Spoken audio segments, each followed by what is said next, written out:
माताएं, जो छोटे बच्चे की माताएं हैं, वो विशेष ध्यान रखें।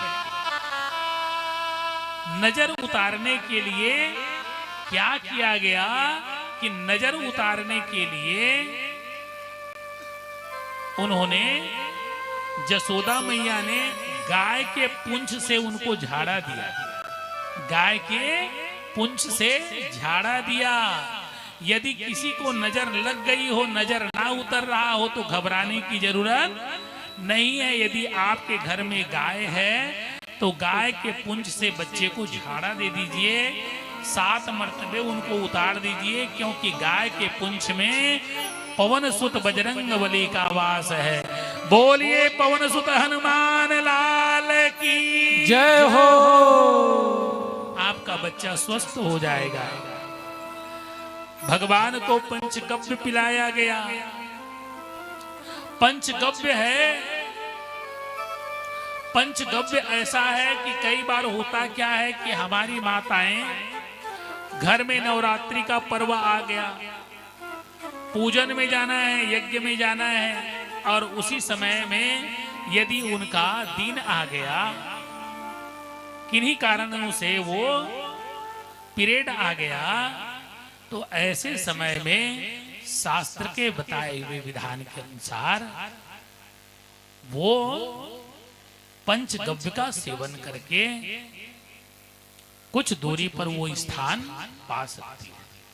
पंचगव्य अपने आप में इतना पवित्र माना गया है कि वैसी माताओं को भी वो पवित्र कर देती है, इतना शक्तिशाली है। अब पंचगव्य कहा तो पंचगव्य बनता कैसे है ये भी जान लीजिए। कितनी माताएं जानते हो पंचगव्य? कुछ माताएं तो जानती होंगी, एक है, इनके लिए जोरदार ताली बजाओ। 2 माताएं, और 3, 4, 5, 6, 7, तो अपन मान के चलते हैं हमारी 7 बहुत सी माताओं को पता है। पंचगव्य बनाया जाता है। आप अपने घरों में देखिए, पंचगव्य के फायदे मैं बताना चाहता हूं आपको। पंचगव्य पीने से जिनको लगता है, जिनका मन अरुचिकर हो गया है, काम में मन नहीं लगता, बुद्धि में स्थिरता नहीं है, रात्र के कुस्वप्न देखते हो, मन बिगड़ा बिगड़ा सा लगता है, मन बेचैन लगता है, ऐसे लोगों को पंचगव्य का सेवन कर लेना चाहिए। पंचगव्य के सेवन करने मात्र से ही आत्म शुद्धि हो जाती है, पूर्वकृत पापों को भस्मीभूत कर देता है। पंचगव्य में गाय का दूध, गाय का गोबर, गाय का मूत्र, गाय का घी। गोबर 1 हो गया, मूत्र कितने हो गया? 2 हो गया, दूध कितने हो गया? 3 हो गया, दही 4 और घी 5 को मिला लीजिए और उनको पान कर लीजिए, और इन्हीं को मिला करके पंचगव्य तैयार किया जाता है। और आपको ये पता होना चाहिए कि बिना पंचगव्य किए पिए बगैर कोई भी ना तो यजमान बन सकता है और ना ही कोई कथा कहने वाले। उनको सबसे पहले यजमानों को भी ग्रहण कराया जाता है, और व्यासपीठ में आने वाले आचार्यों को इतनी पवित्र है, जब भी वो पी लेते हैं तभी उनकी आत्मा पवित्र होकर के कथा प्रारंभ होती है। बोलिए श्री बांके बिहारी लाल की जय हो।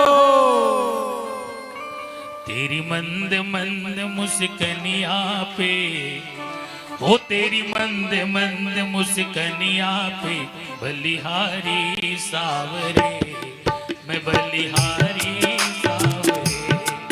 तेरी मंद मंद मुस्कनिया पे, तेरी मंद मंद मुस्कनिया पे, बलिहारी सावरे, मैं बलिहारी सावरे, मैं बलिहारी सावरे, मैं बलिहारी सावरे।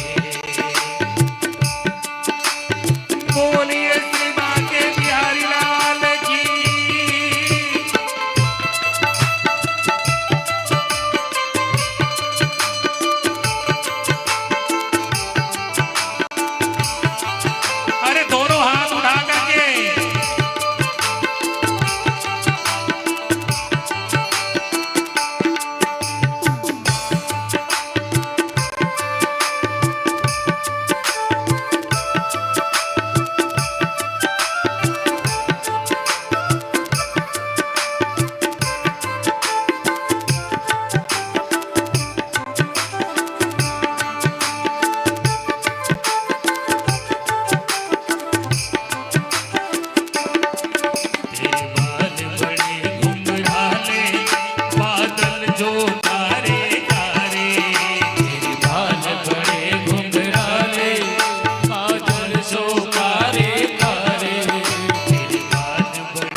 बलिहारी सांवरे।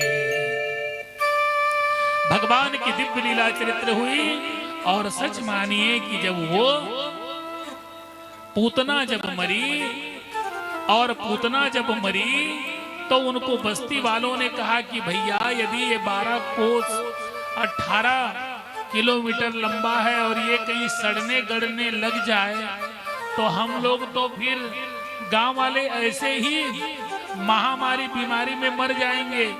भले ही इनके कालकूट से नहीं मरे लेकिन इससे तो निश्चित तौर पे मर जाएंगे। तो कहे क्या करना चाहिए? बोले सीधा काटो पीटो और इनको रफा दफा करो। पूरे जंगल से निकाले, अपने लकड़ी गाड़ी में भर भर के लाए, लकड़ियां चीता बनाई और ऐसी चीता बनाई कि उनको काट पीट के गांव वालों ने डाल दिया उसी में। और जब उन्होंने आग लगाई तो आप लोग तो सभी लोग आते जाते हैं शव यात्रा में, आदमी के शरीर की बदबू जिस दिशा में बह जाए आपको नाक को आदमी को तुरंत बंद करना पड़ता है, इतना विषैला उनका लगता है। Alpha